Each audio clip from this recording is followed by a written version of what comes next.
בשם השם נעשה ונצליח.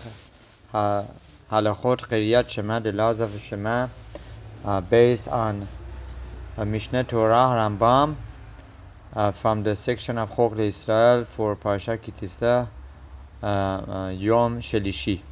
הלכה א', קברו את המת וחזרו האבלים לקבל תנחומין. So after they buried the deceased, right, the avelim go back to their homes, right, and they would accept those who want to come and give nechama, right. So there is the mitzvah of nichom avelim, and the mitzvah of nichom avelim starts after burial. וכל העם הולכים אחריהם ממקום הקבר למקום שעומדים בו האבלים לעשות שורה.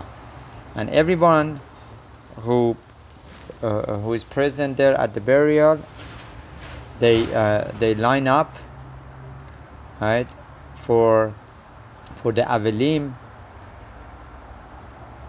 לקבל תנחומים, in order that that they should be giving words of eulogy or tanchumin to the deceased. So it starts right there. They line up, right, and they stand. They go by the avelim and they give them nichom avelim. So the question is, do you say Shema at this point? Right? Gemara talks about that a person who is osach b'mitzvah, he is patur from another mitzvah. And everyone here is osek mitzvah kivura. So the explanation is v'adayin lo qaru qiriyat shema. If they haven't said the Shema and the time of Shema he has arrived, right? And they were osek b'mitzvah. Im yacholim ham la'amod ula'achil veligmor afilu pasuk echad. If the people present there can say the first pasuk at least, right, then they would do it before the mitzvah of shura, before the everyone line up and before the avelim go there. Kodem shagiu avelim, before they reach to the avelim, right? In the shura yatchilu, right? And the explanation is veyesh omrim shekivan שהתחילו יסיימו קודם את כל קריאת שמע. And once they started and they have time, they can go ahead and finish the whole Shema. שהרי עדיין לא התחיל מצוות תנחומי אבלים, because they haven't reached the אבלים, the אבל. So they can go ahead and say the Shema and finish it up. Right. ואם לא, and if there is not enough time, שאינם יכולים להפסיק לקרוא אפילו פסוק אחד, that they cannot even say one פסוק, לא יתחילו לקרוא, then they should not start, one should not start the Shema, אלא תחילה ינחמו את האבלים. First they need to do the mitzvah that they are occupied with now, which is nichom avelim, giving eulogies, right, giving divrei nechama to the avelim, to the mourners. V'achar sheifteru mehen yatchilu likrot. And after they have fulfilled the mitzvah of giving words of eulogy or nichom avelim, then they can start Shema. So the explanation is aval im en shehud likrot achar kach yigra'u kodem shan chumu. כיוון שעדיין לא התחייבו במצוות תנחומים, right? But as we mentioned before, if there is time and they haven't reached to the avelim, there is a whole line, right, and they can finish and at least finish the first pasuk, and so in that case they should start, and if they have time they should even finish it.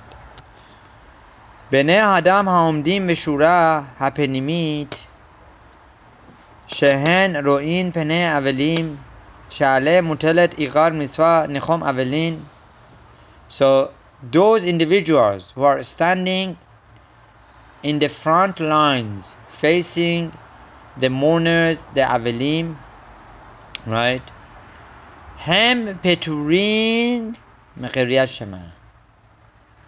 As we mentioned, they are exempt from Shema because they are right there in front of Avel. They need to do Nechom Avelim. They can't just say Shema like that. They are Osach b'mitzvah. V'achisonim, and the ones who are further away, Ho'il ve'enan ro'in et havelim, since they do not see the mourners, en chova aleihem lenachem. There is no obligation of Nechom Avelim, ulefika chayavin. So it's not like optional now. They become obligated to say Shema. Chayavin beqeriyat Shema bimroman. Where they are obligated to say Shema. And as you see in Chok Israel, there is 2 halachot a day at least, right? So why? Because there is a Tana de Eliyahu that Eliyahu Hanavi teaches us in Tana de Eliyahu, right, written by Rav Anan, the Tana Rav Anan. So Tana de Eliyahu teaches us that Kol Hashoneh Sheneh halachot v'chol yom muftach lo shehu ben olam haba. That whoever learns 2 halachot a day, he can be less assured that he is a ben olam haba, that he will have a portion in the world to come. So second halacha is Kol mi shehu patur melikrot qiriyat Shema. Whoever is exempt from saying Shema, im rasa lachmir al asmo likrot qore. If he wants to be machmir, if he wants to be strict on himself, right, and say Shema, right, he is allowed to. What is this talking about? Right? The concept is kivan shehu osach b'mitzvah or metayim acher. If a person is osach b'mitzvah, for example, right, a person is on his way to do mitzvah pidyon shevuim, right, saving a Jew from prison or some sort of immediate danger, right? He is patur, he is on his way, right? But if he can manage to get it to say Shema, why not? It's not asur, right? It's even better to say the Shema, right? Right? Or if there is another reason, ve'en baze mishum, right?